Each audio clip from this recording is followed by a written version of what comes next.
The World Bank is the world's biggest financier of education globally. And from what you know and from what we've heard and the context I've provided, how do the World Bank work to ensure that increased in investments are materialized, particularly in the countries that are most in need and for the countries and populations most in need?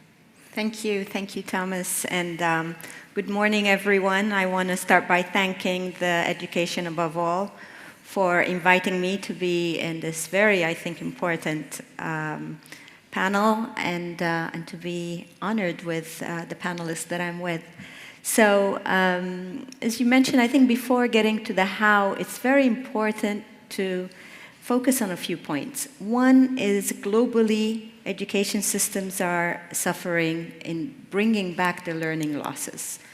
On the one hand, and on the other hand, there's a lot of pressure on the fiscal sustainability for countries around the world. Now, when you focus on low and middle income countries, you have 70% of learning poverty, as you mentioned the term, which is 10-year-olds, 70% of 10-year-olds are not able to read and understand a basic text. This is serious. This is serious not just for their learning, it's serious for the development of countries, it's serious for the globe, because we know these pressures will create global ripples for other countries. So with that, and also knowing that one extra year of learning adds 10% earnings, this has a lot of potential for countries if there are investments in education, if they're prioritized. The countries that need the funding the most are the ones that don't have it, right? So you said $50 for a meal. Low and low income countries spend an average of $54 per student. In advanced countries, it's $8,457. Now, that's huge. You cannot achieve learning with just $54 per year for a student. And so that funding needs to come not just from one source. Yes, the public financing is critical. Governments need to prioritize that, and we've heard that in the session, in the earlier session. But we at the World Bank are also emphasizing it's not enough to do this alone. We need to come together. We need to look at innovative approaches to financing. I saw on the EAA brochure on the table referring to a study that was recently done by the World Bank that talks about innovative financing. It's not just finding innovative sources of financing. It's also looking at the efficiency of spending, at the adequacy of spending, and the equity of spending. Because if you don't address these three at the same time, I don't think we'll be able to achieve the learning that's required in countries. So that's one thing that the World Bank is doing, trying to really crowd in and leverage resources. His Excellency mentioned the partnership with Qatar, but also with the private sector, with foundations. Education is a global public good, and I think we all need to come together to finance it jointly. Thank you. Ferdinando, I got your name right now. Sorry. No worries. I'm used to it. It's my parents' responsibility. Sorry. We've heard about the rising debt and debt burdens earlier. Safaa mentioned innovation and coming together with crowding in sources, finding sources of finance from various entities. I'd like to hear your view on the key challenges and opportunities in doing exactly that and fostering innovative financing models in the region where you work. Well, first of all, thanks very much to the government of Qatar and to Education Above All for this invitation. It's a really great honor to be here and represent a region that is a little bit far away. And I'm very pleased and honored to join the stage with this distinguished set of panelists and moderator and the audience. So before talking about perhaps the innovative financing instruments that the Inter-American Development Bank is trying to deploy in this area, let me talk about something that was touched upon from the previous panel. So credible development impact we need to seek with this innovative financing. So the reality is in Latin America and the Caribbean, you have almost beside 80, all middle and middle-high income countries. Okay? And they made a big effort in expanding investment in education last 20 years, going from around 3% of GDP of public expenditure, public investment in health to around 4.6. Now the issue also, Safaa has mentioned, is that we put a lot of emphasis on access, but we forgot, or we were not so systematic in putting emphasis on outcome of learning. And that is our biggest challenge.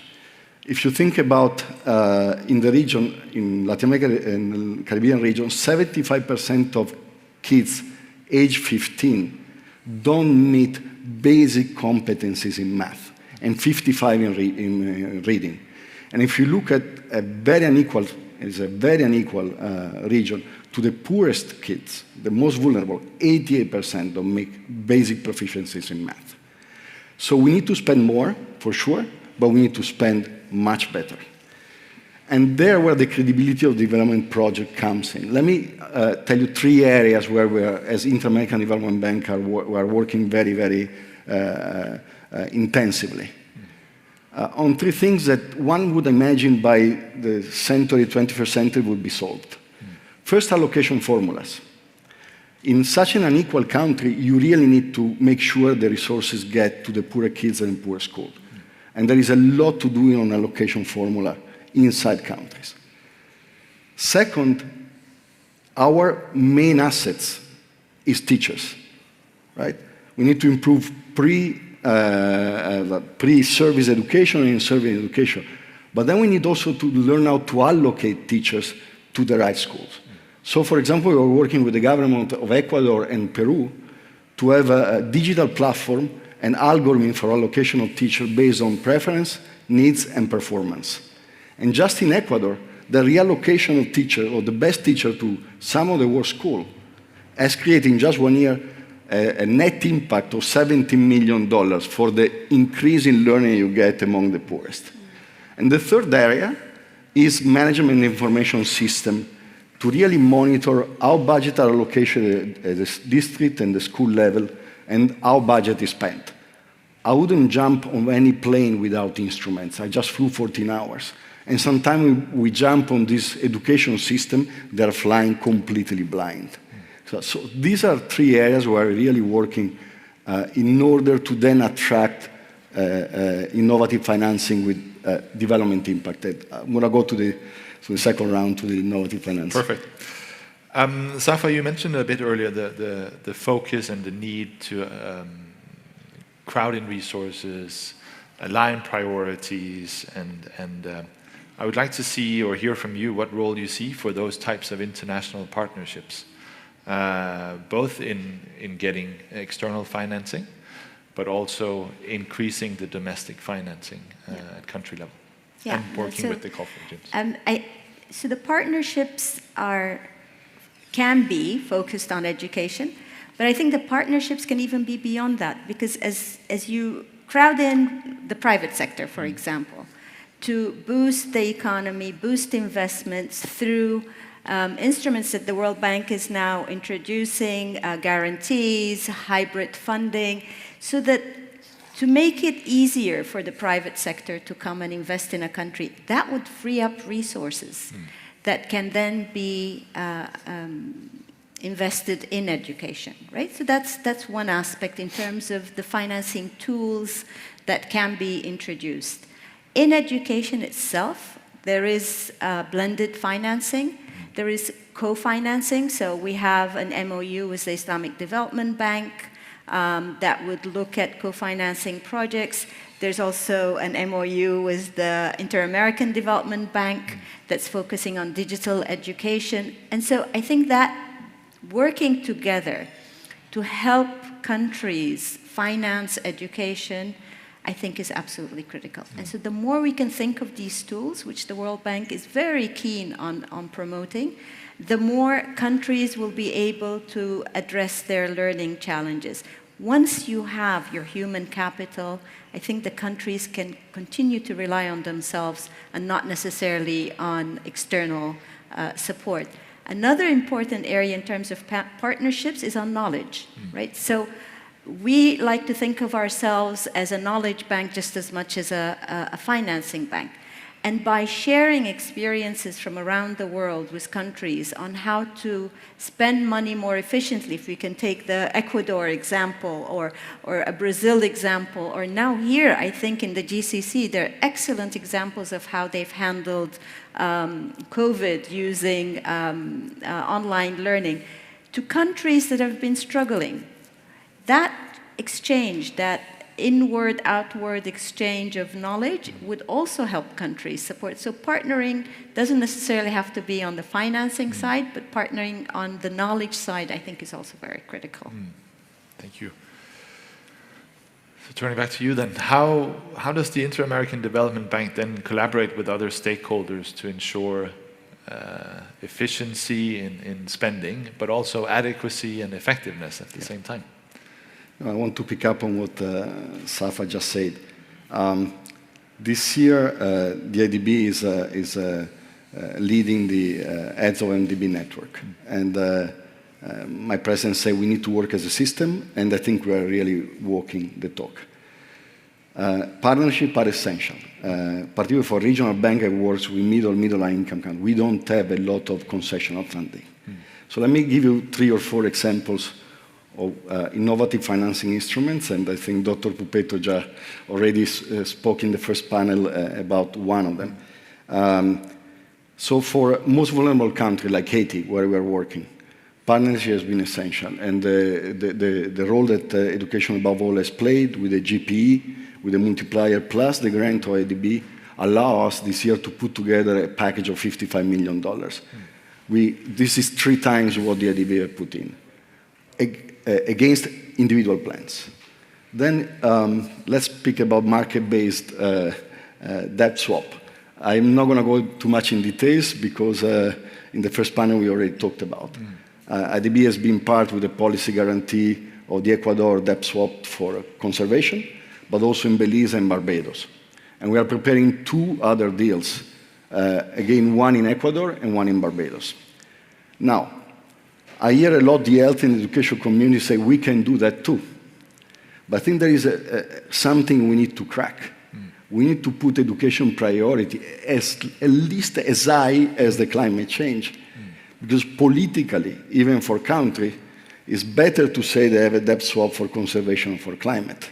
It's not so fancy to say they have a debt swap for education and health. And that is an issue that, as a development community, we need to address.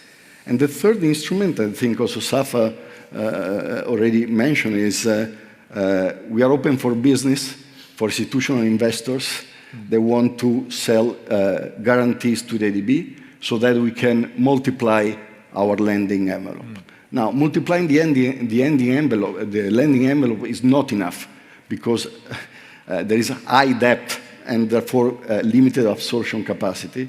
So we are also looking for philanthropies that donor can associate a concessional part to that. And finally, as I say, and Safaa already mentioned, this year is the first year of implementation of the MOU with the World Bank, has been particularly important in Latin America, not just for the financing, but also for the knowledge part. And the same we are pursuing with the Islamic Development Bank because we have overlapping areas, Guyana and Suriname. So Thomas, can I just actually come in and mention 2 other things that I think are important? One, as you know, the bank is the largest financier of education around the world, as you mentioned. But I want to bring attention to IDA, which is the International Development Association. And targets the lowest income countries with support in terms of grants and concessional financing. 60% of IDA goes to education. And so what we're doing, and our president, Ajay Banga, is going around the world to showcase that this is an instrument that the world countries can support in terms of ensuring a support to low-income countries. So that's one. But second, and His Excellency EAA Chairman mentioned the partnership with the World Bank. I think it's fantastic that a country like the state of Qatar is focusing on an education for debt swap. You know, this is innovative, maybe not as a tool, it was applied, but it's innovative that in this part of the world now, we're looking of ways of helping countries that need that support. So I hope this will be, I hope it will be implemented well, but I also hope this will be an example for other countries to take it forward. So we have a few minutes left, so I'll go off script and see if I can make you slightly uncomfortable. I think in education, everything has been a crisis for a number of years. We've had the COVID crisis, we've had the learning crisis, we've had many crises. We're struggling to meet many of the SDGs. Why are we failing to get education sufficiently on the radar or to be prioritized to the way that it needs to be? Safaa. Okay, well, we can sit here for a long time, but so putting on my previous hat, I worked a lot on education. I think education is long-term, and governments are not necessarily long-term. They change, and they look for, quick wins to show that they have actually delivered to people. And so you measure learning after many years, and so it's very difficult to be able to show what was achieved because of the long-term nature. I think, secondly, a lot of the investments need to start at the early years. With early childhood development, $1 invested brings back around $17 in return. But baby, 3, 4, 5-year-olds are not going to go up in a protest saying, you need to support us. They're silent. And so I think it's very important for us as international organizations to raise the alarm bells, just as we're doing with climate. I think things around education poverty is very important. Governments are stretched. The demands are great. The pandemic put a lot of emphasis. We need to understand their challenges through assessments, through analysis, and help them address it in terms of prioritizing. I think the Minister of Finance of Turkey mentioned that this morning. In terms of prioritizing what needs to come first. So it is tough, but I think there's progress. Right. And then, Ferdinando, is there a risk that innovative becomes like a magic economic term, that if you just put in $1 here, you get $50 on the other side if only you have all these elements? I think maybe sometimes that's a concern that I have, so I'd like you to answer that.